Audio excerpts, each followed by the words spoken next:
Let's kick things off with a single number. Just one. 80%. That's the completion rate Shedeur Sanders put up during his 11 on 11 reps on day 3 of rookie minicamp. And before you nod, bookmark it as just another feel-good off-season nugget and keep scrolling. Hold on a second, because this particular number deserves more than a passing glance. There's something genuinely significant brewing in Cleveland, and if you blink, you might miss the moment it all clicks into place. Here's the thing most people don't fully appreciate.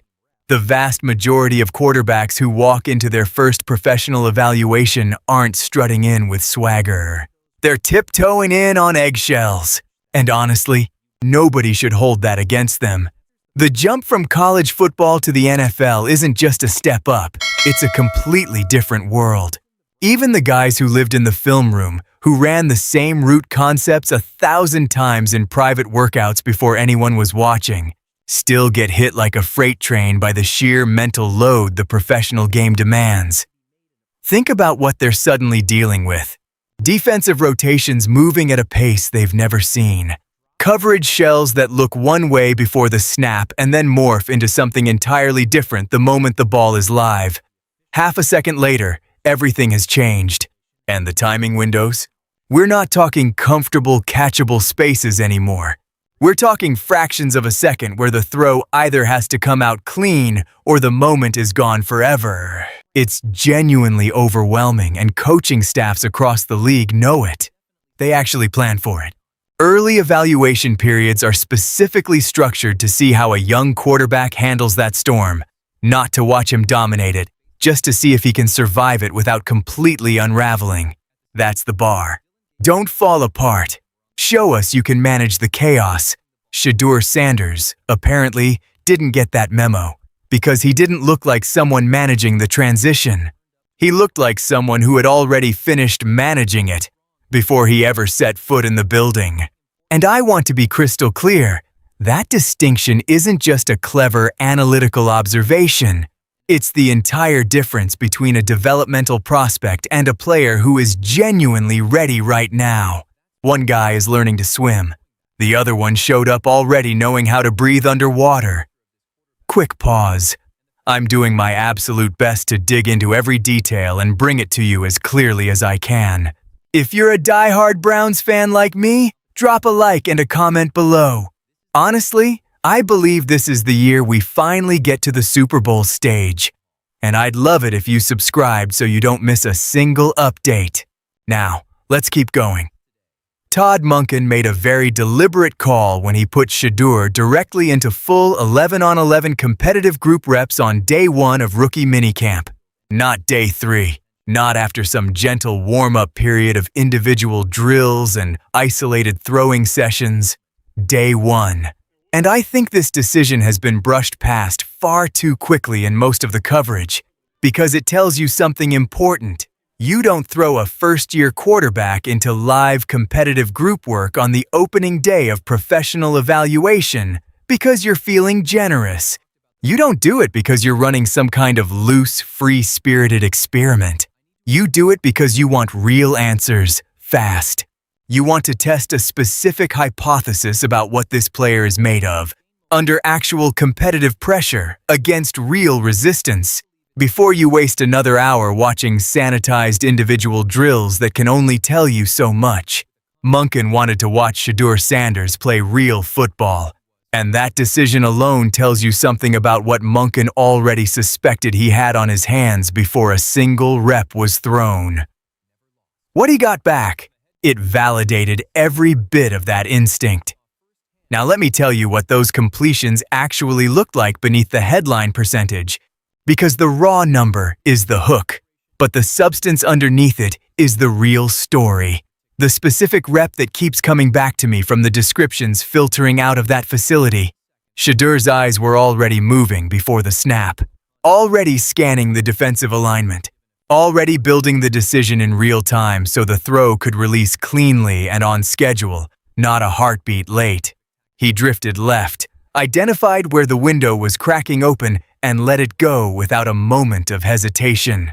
No second-guessing the read. Know that split-second freeze that costs a quarterback the exact window he just found. Ball out on time, on target, with genuine velocity behind it. And here's the detail that tells you more than anything else about what you're actually wanting. His receiver didn't have to contort his body or break stride to haul it in. He caught it clean and turned upfield immediately.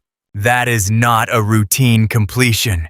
That is a quarterback who has absorbed an offensive concept so deeply that he's playing it on instinct rather than consciously working through it step by step. When ball placement is that precise, the receiver only has one job: catch it. He doesn't have to simultaneously catch and adjust because the quarterback already did that second job before the ball even left his hand. That's the separation between a quarterback who has done the preparation and a quarterback who is still doing it in real time, right there in the evaluation, hoping nobody notices.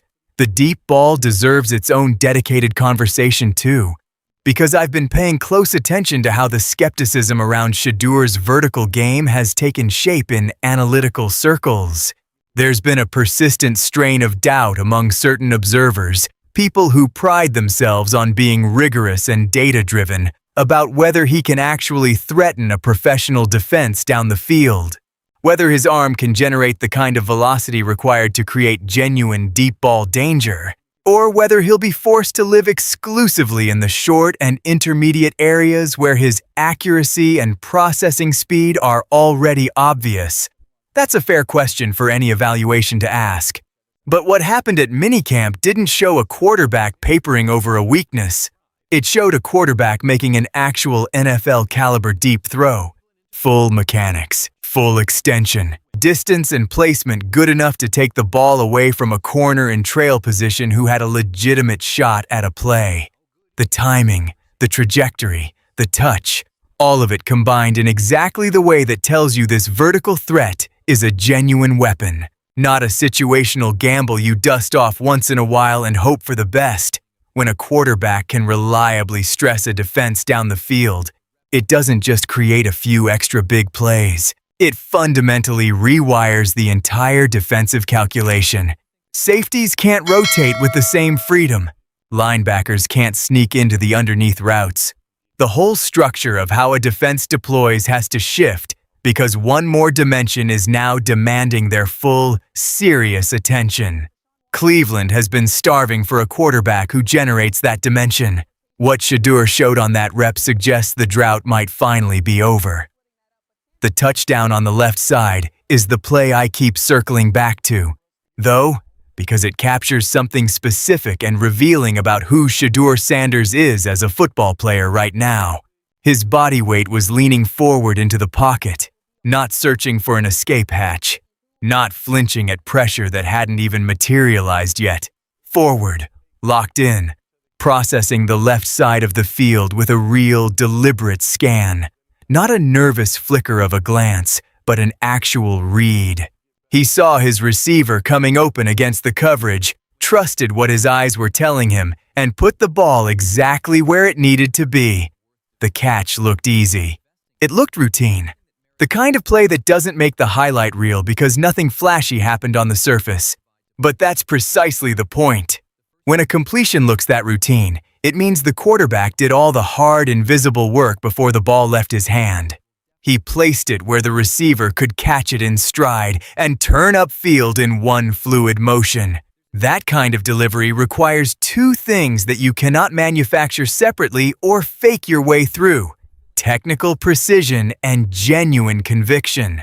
Not performed confidence, the real kind. The kind that only comes from having prepared so thoroughly that you can trust your own processing even when the margin for error is razor thin and the moment is genuinely, unforgivingly evaluative. The catch looked easy. It looked routine. The kind of play that doesn't make the highlight reel because nothing flashy happened on the surface. But that's precisely the point. When a completion looks that routine, it means the quarterback did all the hard, invisible work before the ball left his hand. He placed it where the receiver could catch it in stride and turn upfield in one fluid motion. That kind of delivery requires two things that you cannot manufacture separately or fake your way through: technical precision and genuine conviction. Not performed confidence, the real kind. The kind that only comes from having prepared so thoroughly that you can trust your own processing even when the margin for error is razor thin and the moment is genuinely, unforgivingly evaluative. Now let me talk about what's developing between Shedeur and his new receivers, because I genuinely think this thread is being significantly underplayed in the broader conversation. Chemistry between a quarterback and his pass catchers gets thrown around in vague, almost mystical language all the time, as if it's some intangible feeling you either have or you don't, impossible to pin down or measure. But you can actually observe it developing when you know what to look for. You can watch a quarterback throw to a spot rather than a body. You can catch him anticipating a receiver's cut rather than reacting to it after it happens. You can track whether the ball arrives where the root concept places it, or whether it arrives where the receiver happened to end up. The difference between those two things is the difference between a quarterback playing the offense and a quarterback truly executing it. When the descriptions coming out of that Minicamp talked about how Shedeur was reading conceptions, releases, and anticipating Boston's route adjustments. That's not vague aesthetics. That's a specific, meaningful signal. A quarterback can only anticipate where his receiver is going to be, rather than waiting to see where he ends up. When he has internalized the route concepts deeply enough to essentially run them mentally in parallel with the actual route happening in real time. You cannot fake that under competitive pressure. Either the cognitive preparation was done or it wasn't, and the tell is always the same.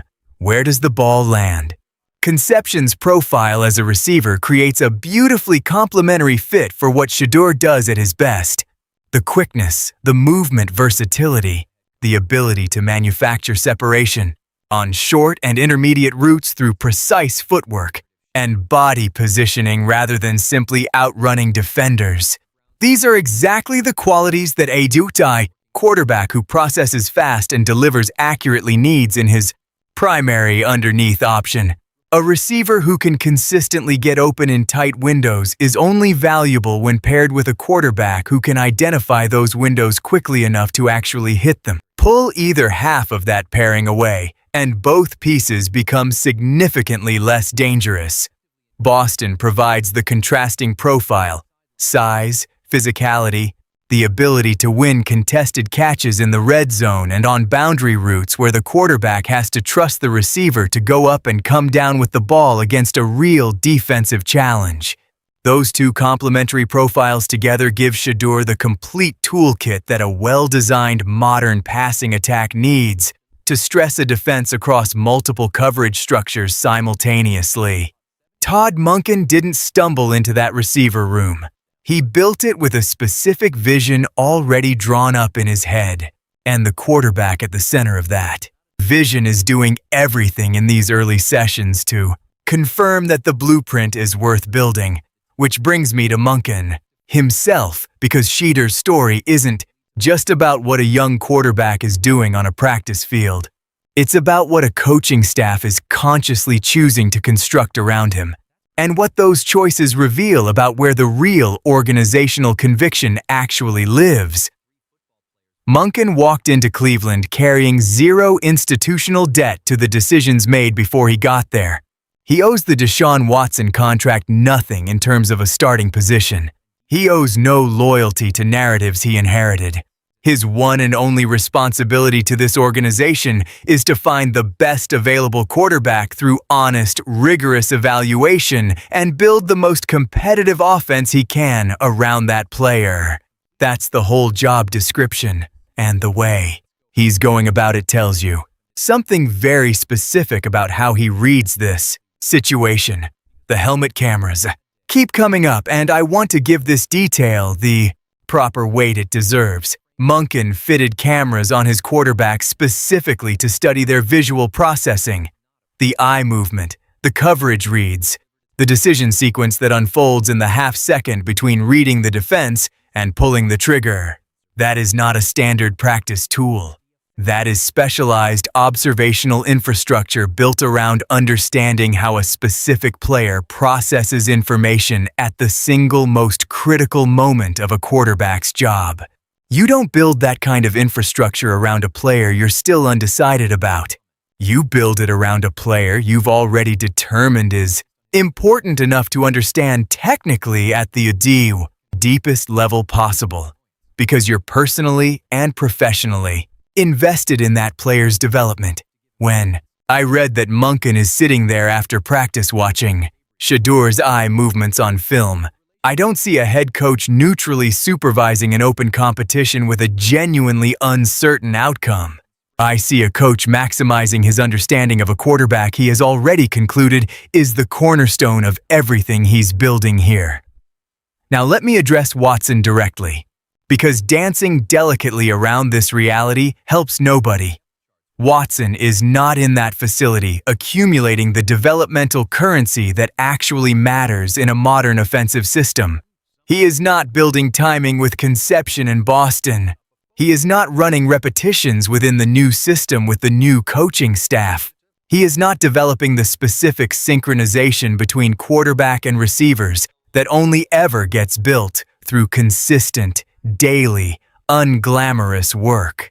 Every timing sequence Shedeur refines, every route combination he and his receivers develop a shared instinct for, every connection that deepens through another day of repetition, it all accumulates on his side of the ledger. And nothing is accumulating on Watson's side. Not a single thing. Watson has a contract and a history. But contracts don't build timing routes. History doesn't create the operational trust between a quarterback and his receivers that determines whether a passing game actually functions when the games are real and the stakes are real. Presence builds timing routes. Daily work builds timing routes. The slow, steady accumulation of a quarterback becoming more familiar with his receivers, more comfortable within the system, more synchronized with his coordinator's vision. That's what builds timing routes. Only one of the two quarterbacks competing for this job is doing that work right now. And the gap being created by that asymmetry is not holding steady.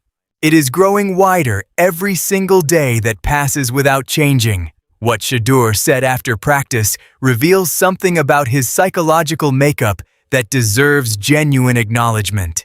He talked about Munkin and the coaching staff with an unguarded enthusiasm that is simply impossible to convincingly perform if the underlying feeling isn't actually there.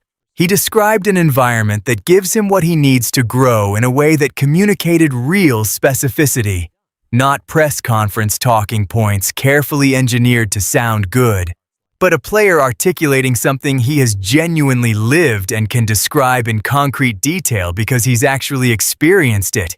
And then he addressed the doubters, not with anger, not with the studied indifference some young players perform when they're pretending external noise doesn't reach them. He made his point cleanly and returned to football immediately. The framing he chose was interesting too. He didn't say ignore me. He said support your team. He didn't ask the doubters to disappear so he could perform in peace. He made the argument that genuine belief in the right direction benefits everyone, and then he let the work make the case far more persuasively than any words ever could. That emotional architecture, the ability to engage directly with criticism without allowing it to shift the internal competitive state, is not something you can coach into someone. It's not a mental skills workshop outcome.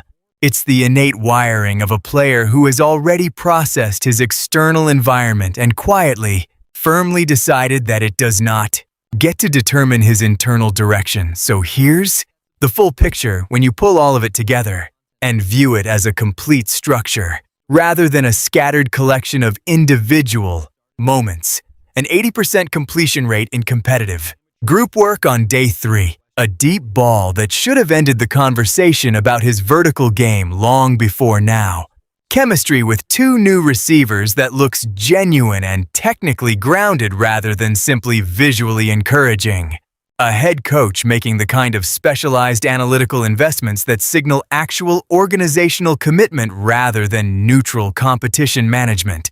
and post-practice comments that revealed real leadership, clarity, and emotional maturity from a player who has already been tested by external pressure in ways most young quarterbacks at this stage of their careers never encounter. Meanwhile, his competition is not in that building, not accumulating, not building a single thing within this specific system.